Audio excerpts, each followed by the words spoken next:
Assalamualaikum warahmatullahi wabarakatuh.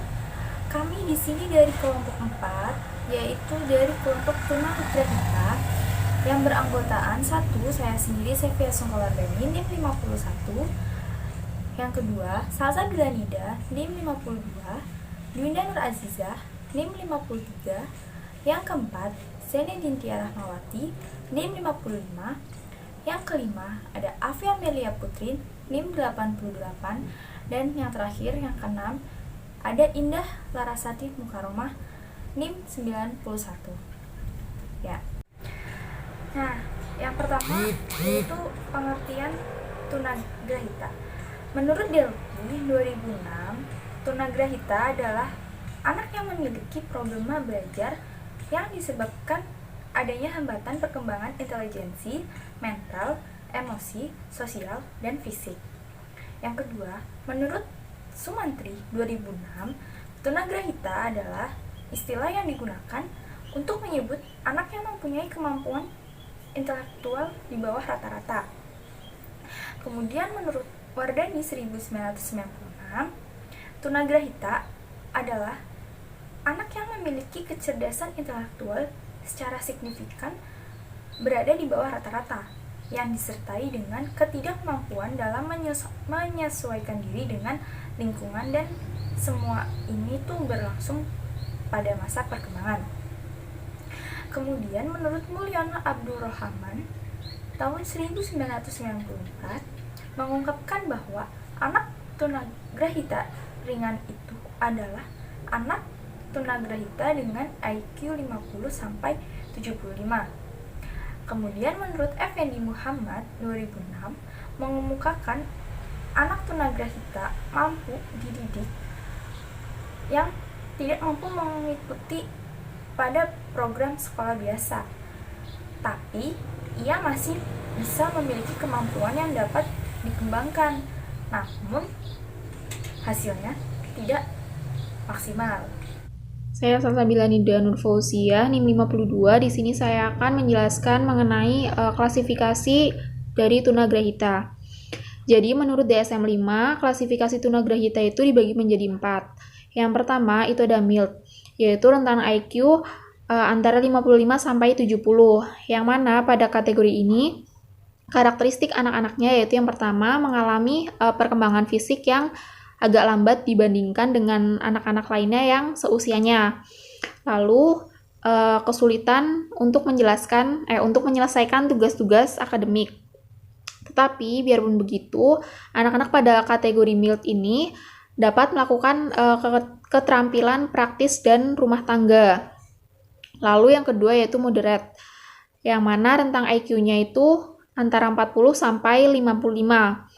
Nah, pada kategori ini itu anak memiliki kemampuan komunikasi yang sederhana, bahkan komunikasinya itu cuma untuk menyampaikan kebutuhan dasar, yang mana seperti kebutuhan untuk mandi, makan, dan sebagainya. Lalu yang ketiga itu ada severe, yang mana rentang IQ-nya itu antara 25 sampai 40.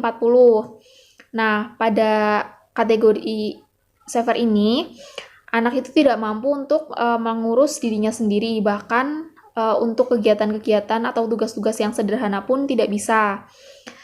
Nah, anak pada tunagrahita yang memiliki gangguan bicara dan kelainan fisik yang dapat dilihat pada bagian lidah, serta ukuran kepalanya itu lebih besar daripada ukuran kepala normal. Nah, secara keseluruhan kondisi fisik mereka itu tuh lemah karena mengalami gangguan fisik motorik yang cukup berat. Kemudian yang terakhir yaitu ada profound, yaitu rentang IQ di bawah 25. Nah, pada kategori terberat ini anak itu menunjukkan kelainan fisik dan intelijensi dalam bentuk ukuran kepala yang besar seperti hidrosepalus dan mongolisme, yang mana mereka itu juga membutuhkan pelayanan medis yang intensif karena kemampuannya beradaptasi yang sangat kurang.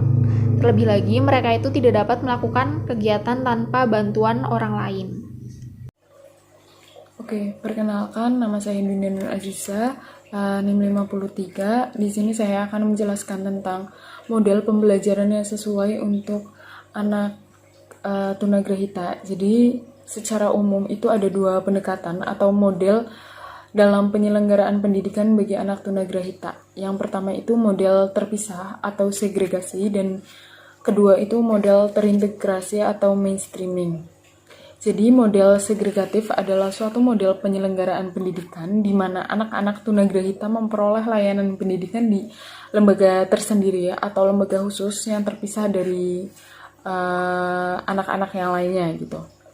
Nah, model ini sering disebut dengan istilah sekolah luar biasa.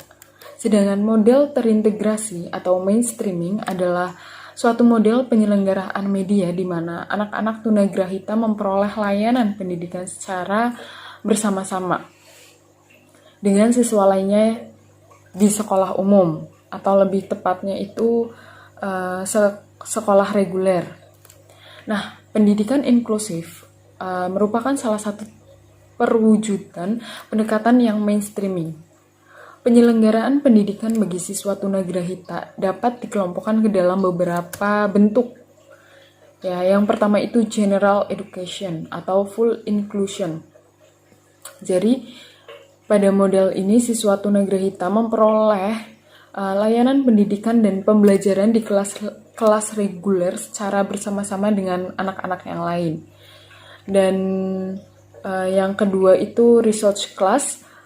Nah, dalam model ini siswa tunagrahita belajar pada sekolah reguler terdekat di mana anak itu tinggal. Nah, yang ketiga spirit class atau special class. Jadi, siswa terdaftar dalam suatu sekolah umum atau sekolah reguler, tetapi sebagian besar waktu belajar digunakan di kelas khusus yang sengaja disediakan untuk mereka. Atau untuk anak-anak spesial grahita gitu. Dan yang keempat itu spirit school atau special school gitu ya. Program ini berbentuk lembaga atau sekolah yang secara khusus diperuntukkan bagi anak tunagrahita. Nah, ini merupakan bentuk sekolah atau lingkungan pendidikan yang benar-benar terpisah dari sekolah umum gitu. Selanjutnya, yang kelima itu ada home or hospital atau rumah atau rumah sakit gitu ya.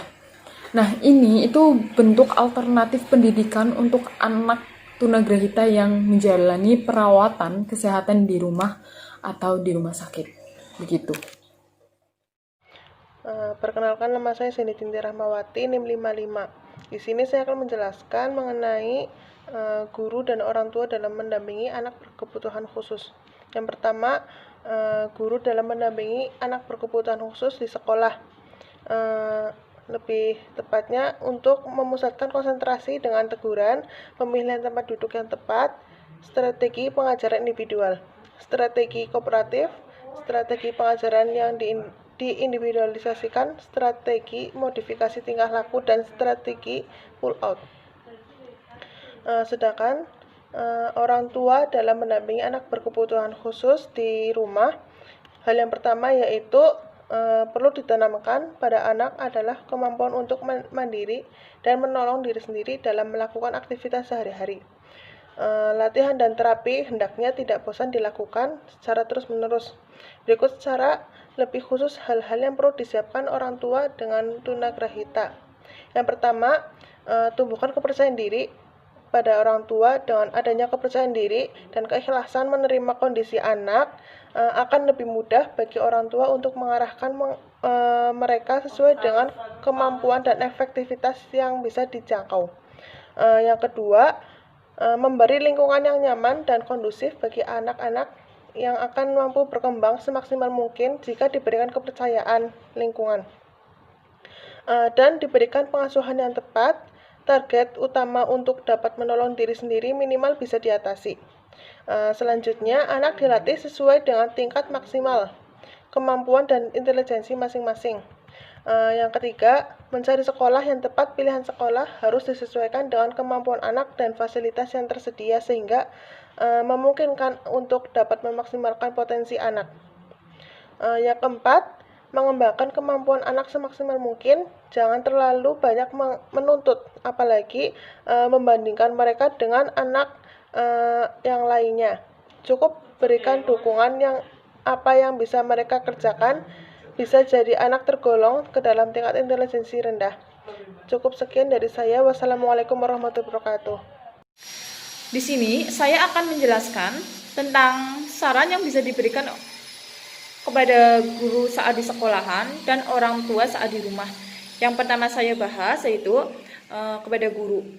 Guru harus sering-sering melakukan komunikasi kepada orang tua tentang perkembangan akademik anak di kelas maupun hal-hal yang berkaitan dengan perkembangan anak tersebut. Misalnya nih, dalam mengerjakan PR atau pekerjaan rumah dan lain sebagainya. Guru harus memiliki kesabaran dan keuletan dalam melatih dan membimbing anak tunagrahita agar tercapainya tujuan pembelajaran. Guru harus memiliki cara tersendiri agar ketika belajar